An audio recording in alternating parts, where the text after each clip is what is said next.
بسم اللہ الرحمن الرحیم۔ قیامت کی سب سے پہلی نشانی۔ حضرت ابو ہریرہ رضی اللہ تعالی عنہ کہتے ہیں کہ رسول کریم صلی اللہ علیہ وسلم نے فرمایا، قیامت اس وقت تک نہیں آئے گی جب تک کہ حجاز سے ایک آگ نہ بھڑک لے گی جو بصرہ کے اونٹوں کی گردنوں کو روشن کر دے گی۔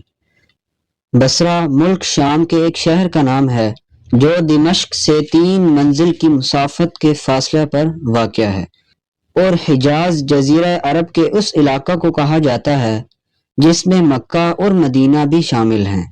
اس حدیث میں جس آگ کا ذکر کیا گیا ہے اس کے متعلق تواتر کے ساتھ یہ روایت بیان کی جاتی ہے کہ اس آگ کے نمودار ہونے کا حادثہ پیش آ چکا ہے، اور ان روایات سے معلوم ہوتا ہے کہ اگرچہ اس آگ کے زیر اثر آنے والا زیادہ تر حصہ مدینہ منورہ ہی کے علاقہ پر مشتمل تھا، مگر اللہ تعالیٰ نے حضور سرور کائنات صلی اللہ علیہ وسلم کی برکت سے مدینہ کے شہریوں کو اس آگ کی آفت و تباہ کاری سے محفوظ و مامون رکھا۔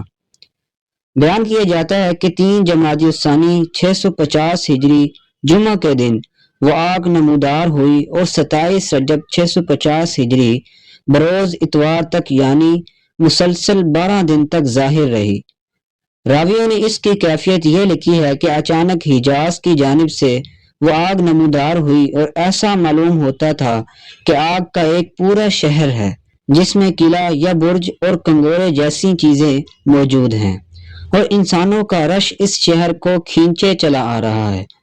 اس آگ کا سلسلہ جس پہاڑ تک پہنچتا اس کو شیشے اور موم کی طرح پگھلا کر رکھ دیتا تھا۔ اس کے شعلوں میں بجلی کی کڑک جیسی آواز اور دریا کے تموج جیسا جوش تھا، اور یہ محسوس ہو رہا تھا کہ جیسے اس کے اندر سے سرخ اور نیلے رنگ کے دریا نکل رہے ہوں۔ وہ آگ اس کیفیت کے ساتھ مدینہ منورہ تک پہنچی، مگر عجیب تر بات یہ تھی کہ اس کے شعلوں کی طرف سے جو ہوا مدینہ تک آ رہی تھی وہ ٹھنڈی تھی۔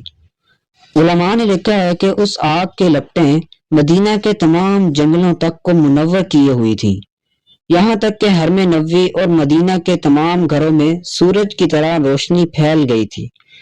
لوگ رات کے وقت اس کی روشنی میں اپنے سارے کام کاج کرتے تھے، بلکہ ان دنوں میں اس پورے علاقہ پر سورج اور چاند کی روشنی معطل اور ماند ہو گئی تھی۔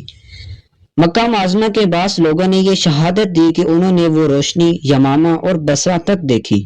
اس آگ کے عجیب خصوصیات میں سے ایک خاص بات یہ تھی کہ وہ پتھروں کو تو جلا کر کوئلہ کر دیتی تھی، مگر درختوں پر اس کا کوئی اثر نہیں ہوتا تھا۔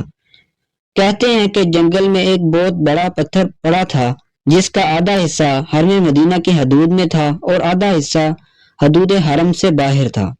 آگ نے پتھر کے اس آدھے حصہ کو جلا کر کوئلہ کر دیا جو حدود حرم سے باہر تھا، لیکن جب اس آدھے حصے تک پہنچی جو حدود حرم میں تھا تو ٹھنڈی پڑ گئی اور پتھر کا وہ آدھا حصہ بالکل محفوظ رہا۔ بہرحال اس عجیب و غریب ہیبت ناک آگ نے اہل مدینہ پر بڑا خوف و ہراس طاری کر دیا۔ لوگوں نے رو رو کر خدا سے اس آتشی فتنہ کے ختم ہونے کے لیے دعا کی، اپنی عملی اور دینی کوتاہیوں کی طرف متوجہ ہوئے۔ جس کے ذمہ جس کا جو حق تھا وہ اس کی ادائیگی میں لگ گیا، صدقہ و خیرات اور غلاموں کو آزاد کرنا شروع کر دیا، اور جمعہ کی رات میں تمام اہل مدینہ یہاں تک کہ عورتیں اور بچے حرم شریف میں جمع ہو گئے، اور سب لوگ حجرے شریف روضہ اقدس کے چاروں طرف ننگے سر بیٹھے روتے اور گڑ گڑاتے رہے اور اللہ تعالیٰ سے حفظ و امان کی دعائیں مانگتے رہے۔ چنانچہ اللہ تعالیٰ نے اس آگ کا رخ شمال کی جانب پھیر دیا اور مدینہ منورہ کو اس سے محفوظ و مامون کر دیا۔ علماء لکھتے ہیں کہ اس آگ کا نمودار ہونا قدرت الہی کی ایک عبرت انگیز نشانی تھی۔